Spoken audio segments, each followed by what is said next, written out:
Silakan Kang Sidney untuk closing statementnya. Apa namanya? Buntet. Kayaknya buntet Bu ya. Cirebon Timur Bu ya. Cirebon Timur. Silakan Kang Sidney. Ini mohon maaf, saya baru bergabung sebetulnya, jadi saya tidak bisa memberikan closing statement.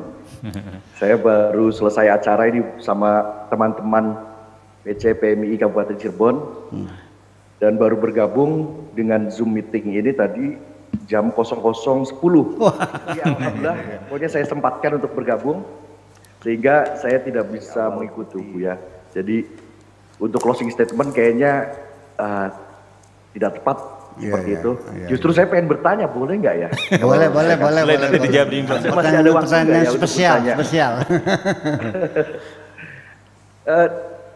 Tadi yang saya dengarkan dari penjelasan Buya tentang kedekatan kepada Allah, kebersamaan dengan Allah.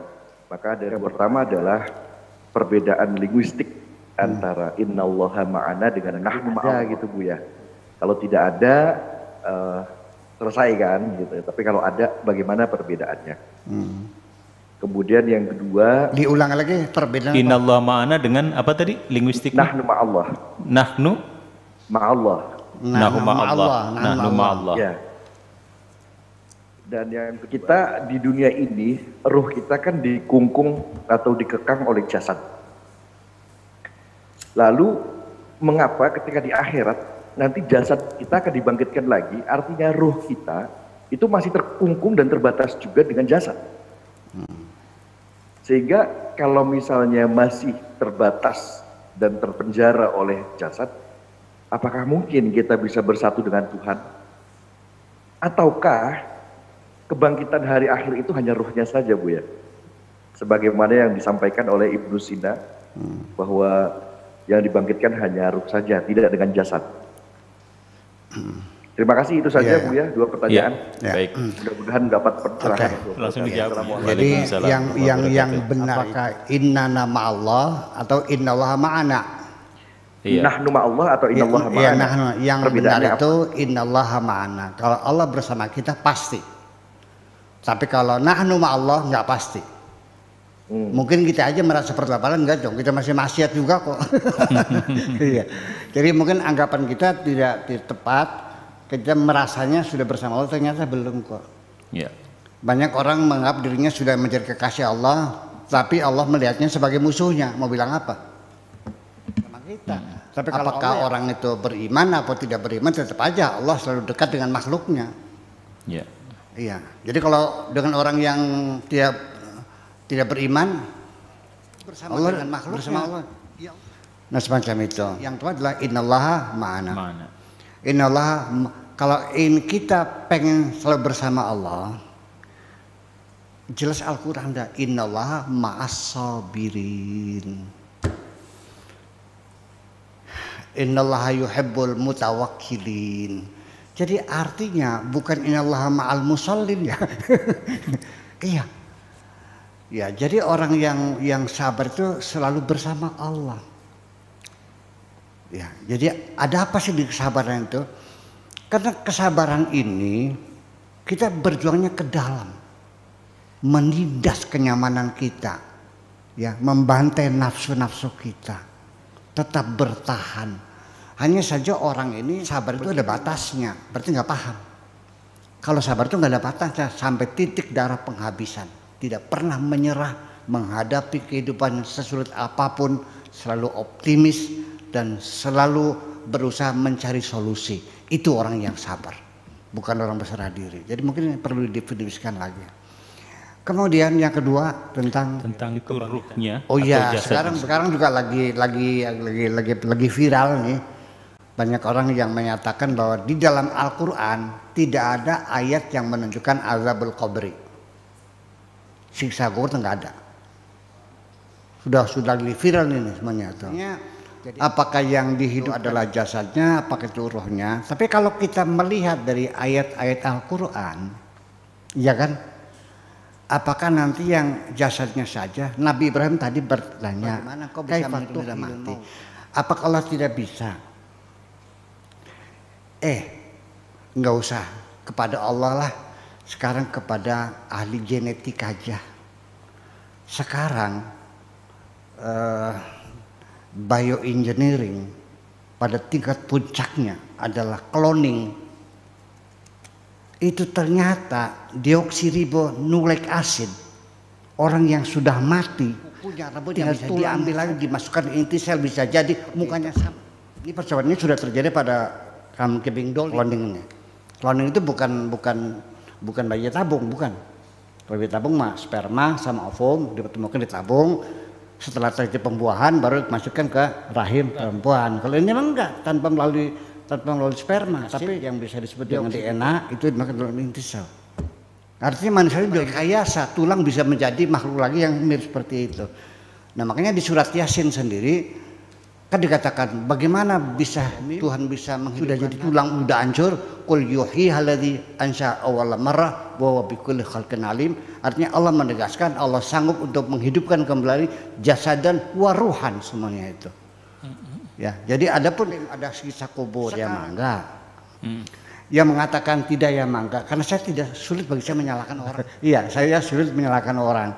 Sebab saya kira yang meyakini tidak ada siksa kubur enggak tidak kafir. Yang meyakini juga tidak kafir tidak murtad. Iya kan?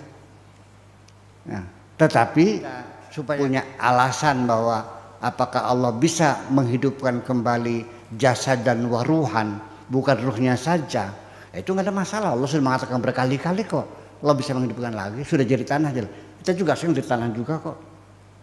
Nah, jadi artinya bahwa nanti kedua-duanya tetap 50-50. Yang meyakini ada sisa kubur juga tidak bisa membuktikannya, karena dia tidak bisa bikin laporannya kok.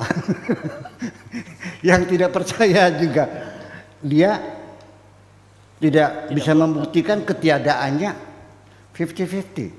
Jadi tergantung pada keyakinan kita masing-masing, ya kan gitu. Andaikan ia tidak ada sisa kubur ya sudah alhamdulillah. Tapi kalau ternyata ada sisa kubur yang untuk kan mereka akan terjebak nantinya kan, ternyata iya ada, mana yang tidak percaya. Yang tidak kayak begitu. Bagaimana cara prosesnya? Allah Maha Kuasa. Innama amrun an yaqula lahu kun fayakun. Allah tadi dulu menciptakan kita tadinya tidak ada. Setelah ada kemudian tiada. Dari tiada yang tadinya pernah ada ya lebih tadinya tidak ada dong. Merehab mobil sudah ya kan gitu. Dengan dadak sari besi lagi kan lebih lama lagi. Ya saya lebih mudah. Jadi persoalannya kalaupun malah ada begini. Bukan sekedar hanyur saja. Ada yang anggapan satu sekte ya di agama bahwa nanti yang namanya sisa surga, neraka, sisa kubur itu tidak lebih seperti mimpi. Jadi siksa rohani saja gitu tuh, seperti mimpi. Bagi saya nggak ada urusan.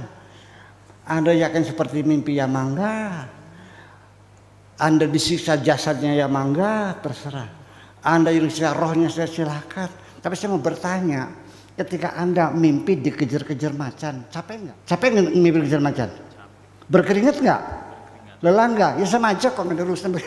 Apakah jasadnya, apakah rohan? Tapi yang jelas mah bahwa kita ini kenapa kita merasa sakit? Karena otak kita masih sadar. Kalau kita sadar masih sakit nggak? Itu kan mematikan rasa kita. Sakit nggak? Enggak kan? Enggak. Terasanya nanti kalau kamu sudah sadar. Jadi pada akhirnya ya kalau kita ini yang disiksa rohani ya memang siksa sekalipun rohani, karena rohani itu kesadaran kita. Ya, jasad mah nggak ada arti. Yang berat malah justru siksa rohani ini. Kita badan kita nggak sakit tapi hati kita sakit. Ya sakit sama aja gitu. Nah cuman orang Indonesia ini kan masih belum paham tentang psikologi, jadi dikiranya kalau ada orang sakit dikiranya biasa-biasa aja, nggak ada obatnya, sampai gila akhirnya kan. Ya, akhirnya telanjang makan tainya sendiri itu, telanjang bulat kok. Iya, karena dia ngomong kalau sakit jiwa itu bukan sakit ya, teluh, ganda anak, apalagi pocong wewe, kesurupan, kesambet, macam-macam. Ya udahlah. Gimana? Ya itu sakit sekali. Kita butuh. Ya memang. Tapi kalau sudah makan nggak lahap, tidur nggak lelap, ya kepala nyut-nyutan, kuping pating aja orang menakutkan semuanya. Gimana enaknya? Ya penyakit fobia saja, rasa takut saja itu mencekam. Rasa sedih itu bibitnya penyakit itu dari takut dan sedih. Itu munculnya adalah ragu-ragu, kegamangan, ya hilangnya self confidence, mencurigai setiap orang, dan banyak sekali turunannya nih. Nanti dari kesedihan, kecemasan, murung, putus asa, itu banyak kali. Itu dua penyakit simbolnya adalah rasa takut dan kesedihan. Makanya orang yang sudah menjadi waliullah itu dijamin inna auliya Allah la khaufun alaihim walahum yahzanun. Kenapa khaufun pakai jumlah ismiyah tapi al-huzn pakai jumlah fi'liyah? Karena jumlah ismiyah ini adalah itsubut wa dawam. Tapi kalau al-fi'l lil huduts wa tajaddud. Apa bedanya? Kalau saya melihat pohon di rumah Pak Zidni, pohon mangga besar, udah mentok besarnya, saya akan mengatakan ra'aitu syajaratan aliyatan. Tapi kalau masih dalam pertumbuhannya, ra'aitu syajaratan ta'lu, jangan aliyah. Sebulan lagi tambah tinggi lagi, bulan sana tambah tinggi lagi. Itu masih kalau masih dalam proses, itu namanya. Nah makanya kalau takut itu bisa saja sementara hilang ketika ada teman, ketika lampu terang di keramaian. Tapi begitu datang lagi, itu rasa takut. Tapi sedih itu terus gitu. Jadi rasa takut itu permanen misalnya. Kalau rasa takut nggak ada siang, nggak ada malam, ya takut meremang-remang terus. Ya. Tapi kalau sedih, kalau memori kita itu, ya kenangan-kenangan yang tersimpan dalam memori seringkali itu mereproduksi keluar sendiri, kesedihan muncul lagi.